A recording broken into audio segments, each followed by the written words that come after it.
Hey everybody, how you doing? Happy 4th of July. I am so excited that you guys are here today. This is Off the Bench and my name is Heidi St. John. Thank you guys for joining me on Independence Day. Today I'm excited to have a new guest on the show. Heidi Hartnell is here and we're going to talk about the fight for medical freedom. Stick around. I think you're going to be encouraged.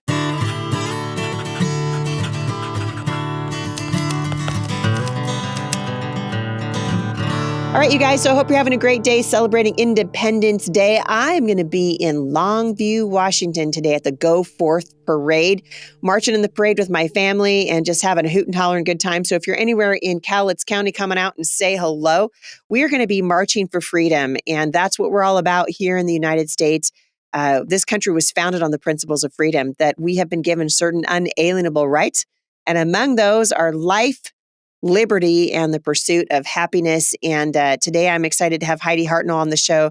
She's a board member for an organization that I have tremendous respect for, Informed Choice Washington. These guys have been on the front lines of fighting against vaccine mandates and mask mandates and all the insanity that we have been living through in the country for the last 2.5 years, which really, if you look at what's going on in the medical community, you can see this has been building for a long time. We just happen to get swept away in the midst of the Rona.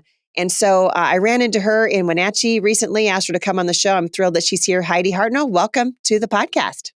Thank you so much for having me. You're welcome. It's fun now. We're relatively new at doing this thing on video. So we just started doing video. We just pretty much got onto YouTube a few months ago. And so it's fun to be able to see the guests now, not just talk to them. So I'm glad that you came. So you and your husband live really out, more eastern Washington. Mm-hmm. And you guys have 3 children, 3 daughters, and you're from California. So it's funny. There's a lot of people moved here from California only to discover, hey, there's no more freedom in Washington State than there was in California. But you guys decided to jump into this fight, the fight for medical freedom. And this is a great day to talk about it. The 4th of July, our country founded on these principles of individual liberty. The United States really one of the only countries in the world that focuses on the individual rather than the collective, which is why we do not embrace socialism or fascism or Marxism. We believe in individual freedom in this country. Why is this such an important fight for you at this time in the history of our country? Well, like you shared, I have 3 daughters, and I never set out really to question the vaccine narrative. I just said, I want to do what's best for my kids. And so, you think of any new mom, they research high chairs and car seats and what blanket they're going to let their baby sleep in. And so part of that for me was researching vaccines. And I thought, okay, well, we'll just slow down the ones that we give our kids. And then we would look at the next one and think, oh, well, they don't need that one because of whatever reason. And then we get to the next one. And then eventually we realized, wow, we actually don't need our kids to have a lot of these, or we don't think that would be in their best interest. And so for a long time, we were kind of just quietly doing our thing. And then when there was the MMR, was it 2019 in Washington State, there was the measles outbreak. Right. And everybody lost their ever-loving mind. Yeah, I remember. There was the MMR one that changed, and they removed the philosophical exemption to go to the public schools, or I think it's just to be in any school. I'm not quite sure of the specifics of that. And then COVID hit. And we knew right away that this was about more than just a virus. And so we kind of just kept doing our thing, and we had our kids at home, for the distance learning. We still went out. We enjoyed our time together, being with family and stuff. And then the vaccine rollout started happening. And I said, I got to do more about this because this is the future for our children. And so I can't just sit here and quietly let things happen. So I got to do something. I got to speak up. So that's why we're involved. So Informed Choice Washington, and I know, you before the show, you and I were talking about the fact that this is a national broadcast. So a lot of people listening to this are outside the state of Washington, but there are organizations, and we'll talk about this more, all over the country. Freedom is not going to defend itself. we are the ones who will need to defend freedom and medical freedom, which I never thought that we would be even talking about in this country. Mm-hmm. And by the way, let's also in a moment, we'll differentiate this between the abortion industry, who likes to say, well, it's part of your freedom is to be able to have an abortion, which I completely disagree with. Mm-hmm. But when you survey the landscape over the last several years, and particularly as it relates to the forced masking of children, there have been so many now studies that have come out that said, hey, the lockdowns didn't help. We actually know they did more harm than good. They certainly, we're going to be paying for this as a nation for a very long time. Right. The loss of human life, obviously tragic. And even beyond that, the loss of people's incomes, the loss of livelihood, the loss of relationship. A lot of people have had damaged relationships. And this can all be stemmed back to now government intrusion into the personal decisions of individuals here in the United States. Mm-hmm. And so as a board member now at Informed Choice Washington, what is the primary focus? What is it that you guys are trying to accomplish as an organization? That's a really good question and pretty loaded. So I got a lot of information that I can share with that. I love loaded questions. Go for it. Okay. So with Informed Choice Washington, we are about informed choice. So information, being able to make your decision with any medical procedure, whether it's surgery, whether it's a vaccine or wearing a mask, there's the risks and benefits that you have to consider. And so we want to educate people in every sphere of knowledge regarding medical freedom or medical procedures, I should say. So with the masks, okay, yes, it might help in these situations. However, it will harm in these situations. And so this might be more of a personal take on things. I feel like you just need to be informed and then you make a choice for your family. And so that's a big part, is educating. So we try to get that information out. The things that we have to share are not, well, there's this great phrase, it's not misinformation, it's missing information.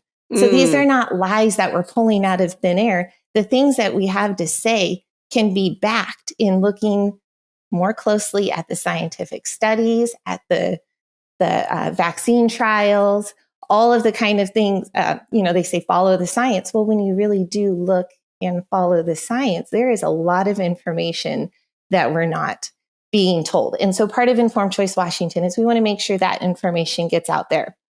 We also have a lot of resources. We have a really fantastic website that we have a few people who work on, keep things up to date. There's blog posts. Something that's super helpful is we have a risk benefit practitioner referral. So if you're in the state of Washington and you are interested in figuring out how to get vaccine exemptions for your child, we have a way to help you get connected with a doctor who will give you the talk about the risks and the benefits and then can sign off on your religious or philosophical exemptions. So that's a huge service that we have. We have a radio show that airs every Friday from 3 to 5 in the Puget Sound area. And that is hosted by Bernadette Pager, who's also on the board. And she has great information. She has guests on. A couple weeks ago, she had an attorney from California named Gary Glaser, I believe it was. And he is pursuing a lawsuit that could really change things for what's called the control group. So those who have not been vaccinated. And he has very interesting information on studies comparing the health of unvaccinated individuals versus vaccinated individuals. And it's just really interesting to see. Still with that, I say, get your information and make a choice. And then our last area is the legislative area. So do you want me to go into that too? Yeah. Because, well, this is where the laws are made. Mm-hmm. So, and we want to and I think it's important to say, and it's one of the reasons why I'm running for Congress, we want the federal government out of these decisions. Mm-hmm. These are states' decisions. We want these decisions as close to the people as we can possibly get them, because that's where we have our greatest voice.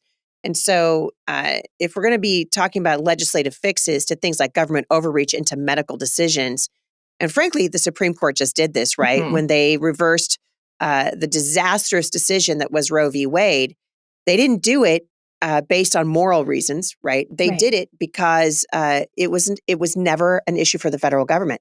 This is an issue for the states. And so I know that Informed Choice Washington sees this the same way. They want to keep the federal government out of these decisions, and we want to see legislative fixes happen at the state level. Right. And well, I'll share a little bit about what we're doing with the legislative session, but we have some comparisons with other states to see how different states handle the laws pertaining to health freedom differently.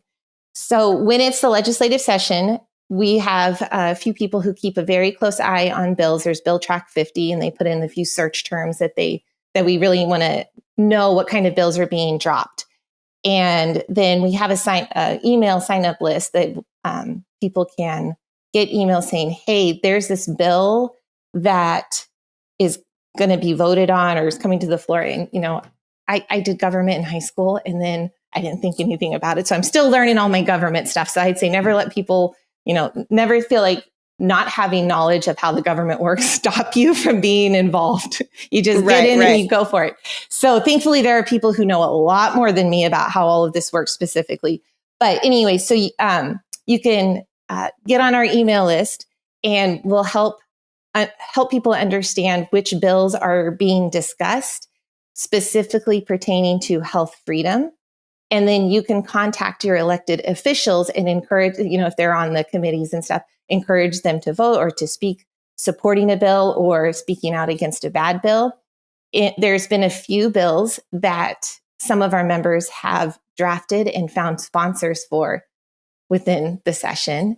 And, wow. So, we keep hitting it at every angle, educate people, build those relationships in the community, address the political side of things and making the laws. So we just keep going and going, and we're encouraged, and we see some good changes, and we see lots of people realizing that we need to do something.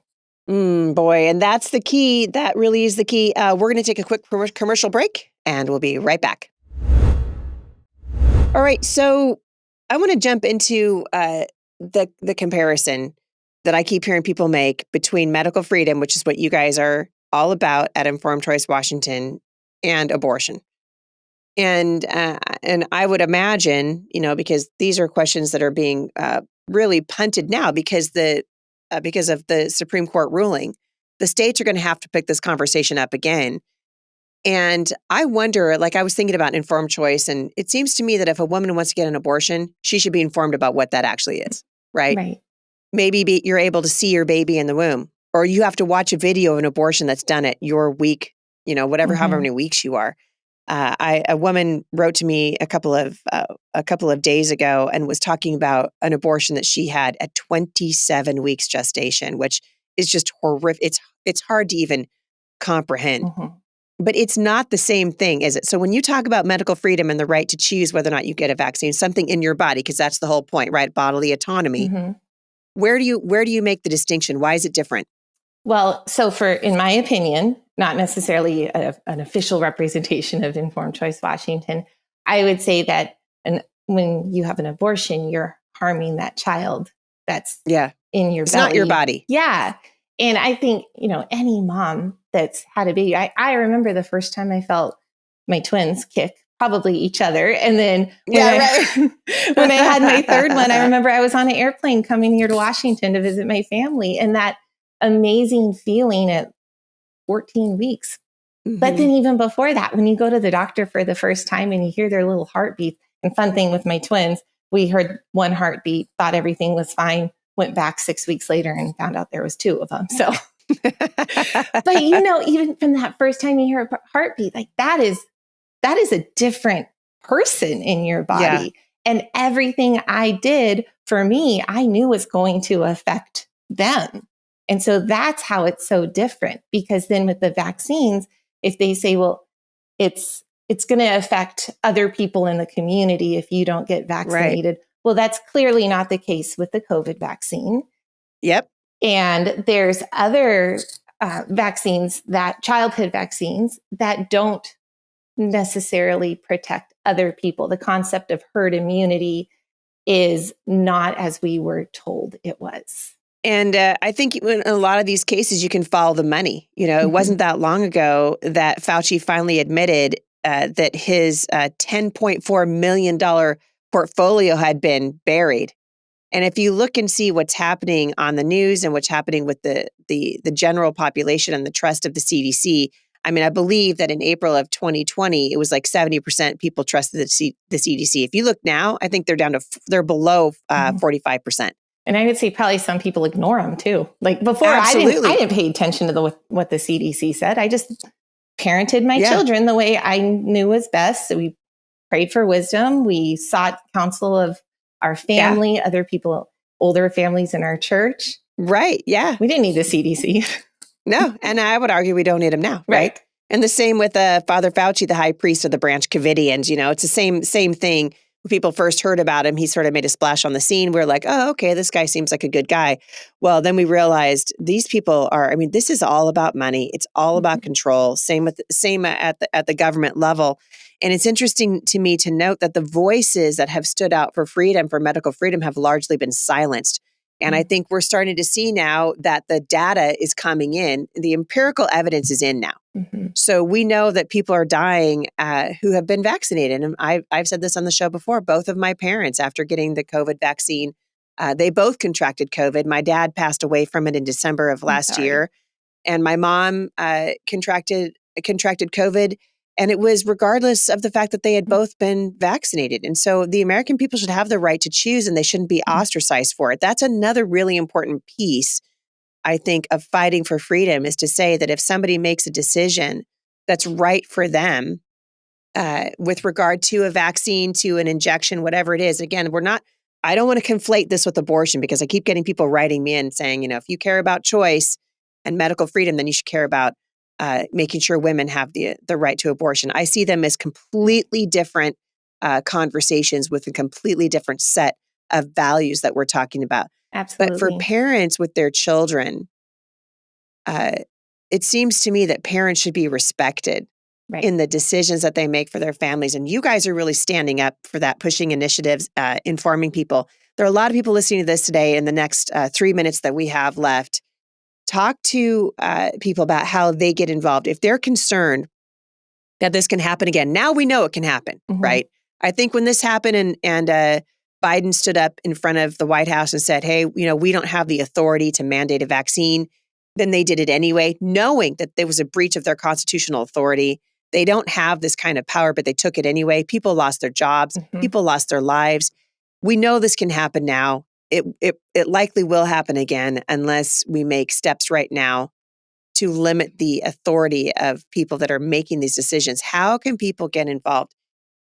If this is their issue, I always tell people, if you want to know what your issue is, what is it that makes your heart race and your palms sweat and you're just like, this is wrong, I want to get involved. How can people who want to get involved in this particular fight make a difference? Well, if you live in Washington State, I would highly recommend going to our website, informedchoicewa.org. We have an email list, like I mentioned. I would say, and I know you say this a lot too, Heidi, put your money where your mouth is. Donate, because radio shows and flyers and events are not free. So I know early on in my journey towards being a little more active in this, I thought, okay, I'll just give them $25 and that counts for my activity, my involvement. And then, you just kind of grow in your comfort and being able to do more. So that's for Washington State. Around the country, there's some great organizations, Children's Health Defense with Bobby Kennedy, Stand for Health Freedom. We're actually partnering with them right now on a really cool thing for the upcoming elections. We have a candidate survey where they can answer, any candidate running for office can answer some questions. And then Stand for Health Freedom is putting together a voter's guide based off of where you stand with health freedom decisions. And so Informed Choice Washington can't endorse candidates, but Stand for Health Freedom kind of has a different gig going on, so they can put out a voter's guide. So you can look for that in your state. So make sure you vote for people who have the same values that you do with health freedom. And then, there's little organizations in any state, I would say, get together with people who are there. I have a good friend of mine who moved to Tennessee. And she got involved and she's taking action and she's doing stuff. And Tennessee is a really great place. And they have some great bills that are protecting the rights of the naturally immune. But still, you want to be on the offense, not on the defense. And I think sometimes I have a little bit of guilt. I waited too long and now we're more on the defense. But I'm going to keep fighting. So find a group in your area. And if there's not a group, start one. And that might scare the pants off of someone. But that's what some friends and I did last summer with the unmasking. We just got an email list. We got people together. Pretty soon we had people around the state contacting us. Yeah, it's so important. And really getting behind. A lot of doctors have been targeted. I just spoke to a friend of mine who's a physician last week, and he was saying that one of the major hospitals in my area had just let one of their best emergency room physicians go because he refused to get the COVID vaccine. And this is wrong. This is wrong on 100 different levels. It's wrong what's happening to our men and women in the military, based solely around this ridiculous, shot. And this is the time for us to stand for freedom. And so we can get involved. I love that you said, put your money where your mouth is. We're very, very reticent to part with our money right now, particularly because of inflation, and it's costing more and more every single day to buy groceries, and gas is obviously expensive, but these issues are very important and they need all of us. It's a heavy lift, but it's something that can be done together. Heidi Hartnell, I'm really glad that you came on the show with me today. Again, let us know what that website is one more time. It's informedchoicewa.org. And that's how they can reach out to you? Yeah, absolutely. We got lots of information. Can I just leave with a little bit of encouragement from scripture? Yes, please. Okay, so I love 2 Chronicles 20. Are you familiar with it? Yes. Yes. So I do a read through the Bible plan regularly, and I came across this last month, and I thought, this is it. So Jehoshaphat's the king, and the Moabites and the Ammonites are coming, and there's a vast army, and the people come together to seek help from the Lord. And in verse 12, it says, "We do not know what to do, but our eyes are on you." And I feel like that's what we're in right now. We're in uncharted territory, and we don't know what to do. I'm just a normal mom who said, I can't let this happen while on my watch. And then in verse 15, it says, "Do not be afraid or discouraged because of the vast army, for the battle is not yours, but God's." And then he says, "Tomorrow, march down against them." So I know you've talked about this a lot. It's the whole get off the bench and into the battlefield. So we might say, well, we know God's in control. Everything will be fine. Well, yeah, absolutely. God was in control there, but they still had to go march down against them. And they took up their positions and they stood firm. And then I love this part, they sang. And as they sang, that's when the Lord set ambushes. And so you better believe we got a lot of singing going on in our house. My husband plays the ukulele, and we sing at night. And before the girls go to bed, and my kids love singing. So, that's kind of my encouragement. The thing that I keep thinking about right now, the battle is not ours. It's the Lord's. We don't know what to do. We're going to keep our eyes on him, and we keep moving forward. Yeah, that's right.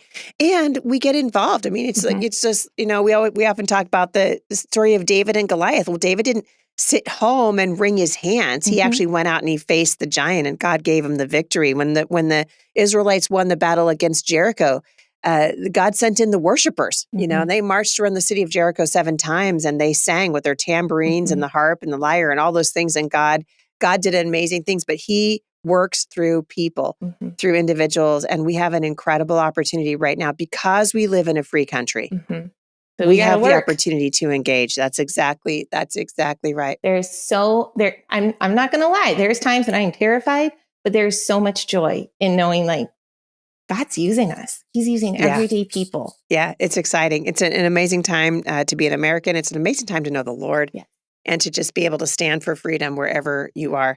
Heidi, it's been great to have you on the show. Come back again. Keep us posted. If there's ever anything that changes or something that listeners need to be informed about, reach out to me and we'll get you back on and we'll update people. Thank you for taking a stand for freedom. I appreciate it. Thank you. You guys want more information on Informed Choice Washington, you can go to the show notes today. I'm going to encourage you, just like Heidi did, don't be discouraged. Be encouraged. God is still at work. He's using his people. And this is an amazing time to engage in this battle for the hearts and minds of the next generation, and also to make sure that America remains the land of the free. Thank you guys so much for listening. Have a great day. Enjoy fireworks with your kids tonight. And I will see you back here tomorrow at the intersection of faith and culture.